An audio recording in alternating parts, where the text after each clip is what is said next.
સુરતના Udhna railway station ખાતે doctor Baba Saheb Ambedkar નિર્વાણ દિને શ્રદ્ધાંજલિ અપાઈ હતી। સુરતમાં ડોક્ટર બાબા સાહેબ આંબેડકરજીના નિર્વાણ દિને તેમની પ્રતિમાને શ્રદ્ધાસુમન અર્પણ કરવાની કામગીરી કરાઈ હતી।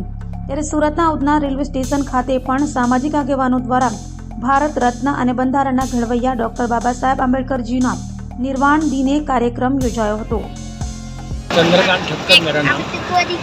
क्या प्रोग्राम है आज के डॉक्टर साहब भीमराव अम्बेडकर के जो 67th जो आज उनका पुण्यतिथि का दिन है, उसके उपलक्ष्य में हम सब इकट्ठा हुए हैं और इनको स्मरण करते हुए सबको हमने एक संदेश देना चाहते हैं आम देश की जनता को कि आप बंधुत्व की भावना किस तरह से बाबा साहेब अम्बेडकर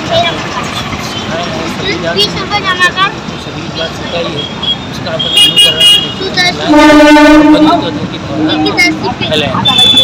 जी તમારું નામ? जी मारू नाम रमाकांत कौशिक है। कई विस्तार से शू कार्यक्रम રાખવામાં આવ્યો છે? આજે આ ઉધના વિસ્તારના ઉધના રેલવે સ્ટેશનની અંદર આપણા જે રાષ્ટ્રીય સદભાવના જાગરણ મંચ છે એની સમસ્ત ટીમ મહામાનવ ડૉક્ટર બાબા સાહેબ આંબેડકરને શ્રદ્ધાંજલિ આપવા કાર્યક્રમ રાખ્યો છે।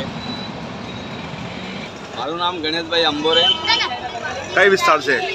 આ ઉધના વિસ્તાર ઉધના સ્ટેશન પર શું કાર્યક્રમ રાખવામાં આવ્યો છે? આજે પરમ પૂજ્ય બોધિસત્વ ડૉક્ટર બાબા સાહેબ આંબેડકર ભારતના બંધારણના ઘડવૈયા એવા એમને આજ મહાપરિનિર્વાણ દિનના નિમિત્તે ભાવપૂર્ણ શ્રદ્ધાંજલિ કાર્યક્રમ રાખવામાં આવ્યો હતો।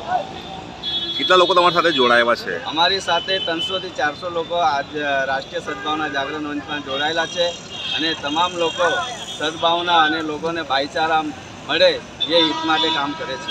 કઈ કઈ જગ્યા પ્રોગ્રામ રાખવામાં આવ્યો છે? અમે આજે ઉધના સ્ટેશન છે, પછી રિંગ રોડ ખાતે ડૉક્ટર બાબા સાહેબ આંબેડકરની પ્રતિમા છે ત્યાં કાર્યક્રમ રાખવામાં આવે છે। આજે તમામ જગ્યા પર કાર્યક્રમ રાખવામાં આવે છે। મારું નામ सुभाष पिजाड़े, संस्थापक अध्यक्ष विश्व शांति दूत महाबोधि पूजा एवं दर्दी सेवा समिति प्रमुख सूरत नवी सिविल हॉस्पिटल। શું કાર્યક્રમ રાખવામાં આવ્યા છે? આજે परम पूज्य बोधिसत्व डॉक्टर बाबा साहेब आंबेडकर की 67वीं महापरिनिर्वाण दिन के उपलक्ष्य में सूरत शहर स्थित उधना स्टेशन पे